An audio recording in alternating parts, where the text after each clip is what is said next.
para se tornar sumo sacerdote. Cristo era sumo sacerdote. Diferentemente de Arão, porque Arão, ele era o cabeça de um sacerdócio que foi determinado por Deus, o sacerdócio levítico, como também o sacerdócio araônico. Cristo, ele não era da tribo de Levi. E todos os sacerdotes, eles tinham que ser da tribo de Levi. Cristo, ele era da tribo de Judá. Cristo era da tribo de Judá. E o seu sacerdócio nos é apresentado a partir de Êxodo, capítulo 18. O sacerdócio segundo a ordem de Melquisedeque. Melquisedeque entra na história bíblica de uma forma muito misteriosa. Por isso, Olha as eu explicações. acredito que Melquisedeque é uma cristofania. Porque como ele nos é apresentado nesta epístola aos Hebreus, ele tem todas as credenciais de uma cristofania. E é dessa ordem de Melquisedeque que o nosso Senhor Jesus, ele tem o seu sacerdócio. Aí diz, aquele que a si mesmo não se glorificou, está falando de Cristo, para se tornar sumo sacerdote, mas o glorificou, aquele que lhe disse, tu és meu filho, eu hoje te gerei.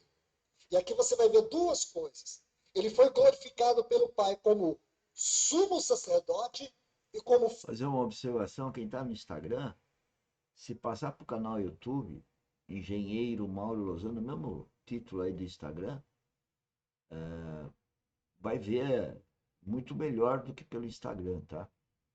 Você vai ver ele vendo, lendo a Bíblia, vai conhecer visualmente, né? O Luiz Fontes, é muito melhor. filho gerado. Essa palavra gerado, às vezes, traz alguma confusão. Em que sentido Cristo é gerado? Nós sabemos que ele é gerado em dois sentidos. Quanto à sua natureza eterna, ele é filho por geração eterna. Ele é o filho incriado, ele é o filho eterno. Então podemos dizer assim, ele é filho por geração eterna. Mas também, ele foi aquele que na encarnação, ele foi gerado pelo Espírito Santo no ventre de Maria. Então nós temos aqui essa palavra gerado, abrangendo as duas naturezas do nosso Salvador. Por um lado, ele é filho por geração eterna. Ele não é um filho criado. Ele não é um filho criado, ele foi criado. Não, ele é filho por geração eterna.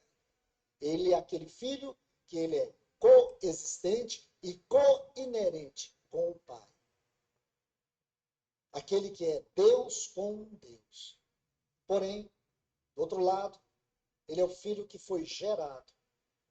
Ele não foi criado, ele foi gerado pelo Espírito Santo no ventre de Maria.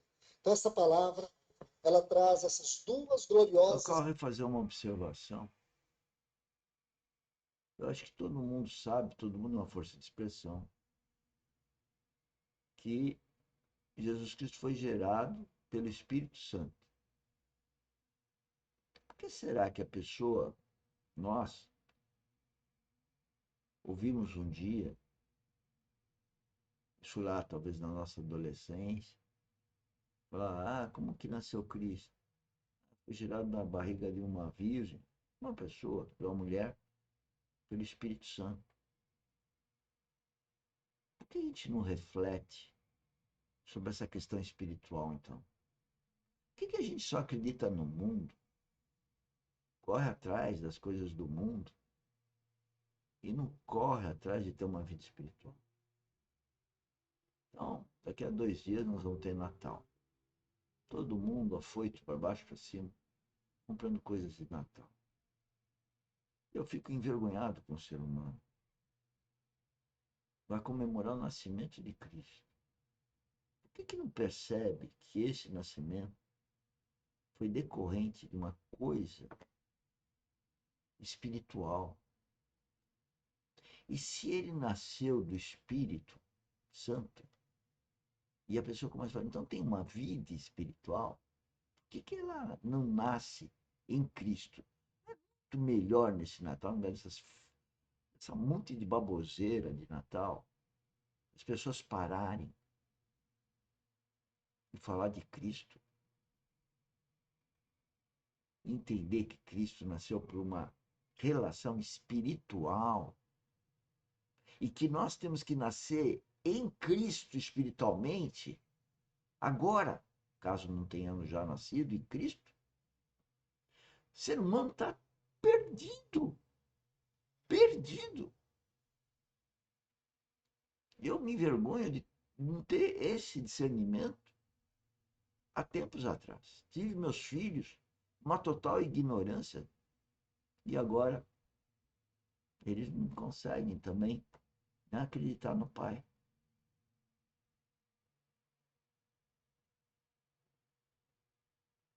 É muito triste. É muito triste.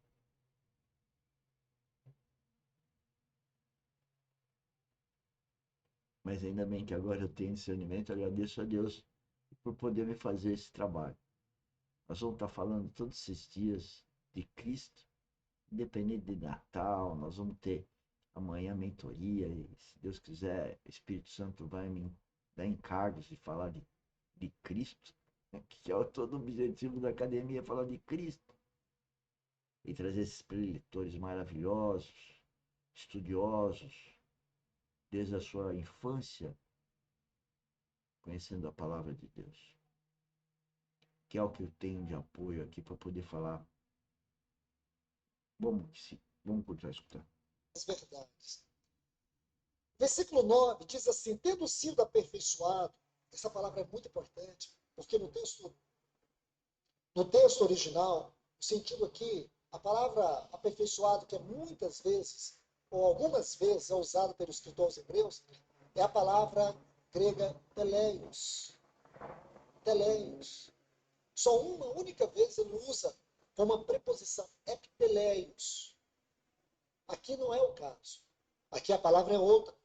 Essa palavra aqui é a mesma que é usada para consumado. Aquilo que foi concluído. Vou colocar dois textos para adiantar a nossa exposição. O primeiro está em João, capítulo 17, versículo 4.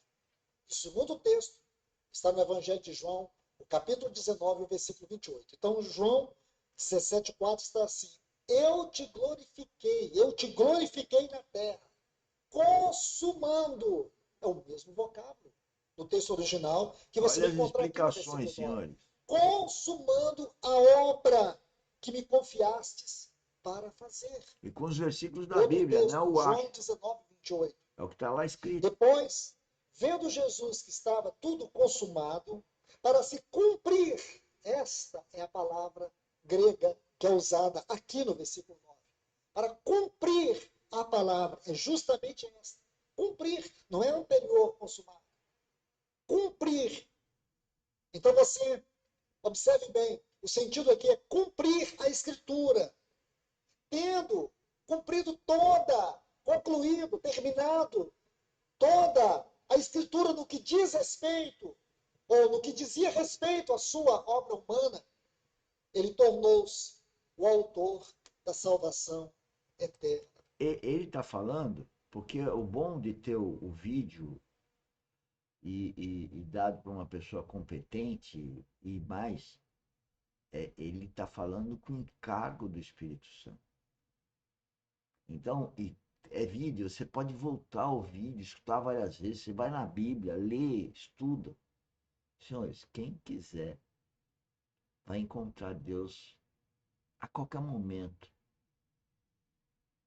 E nós, na academia, estamos dando munição para você encontrar, caso você não tenha encontrado. E se você encontrar, mais uma razão para nós estarmos na academia treinando a vida espiritual.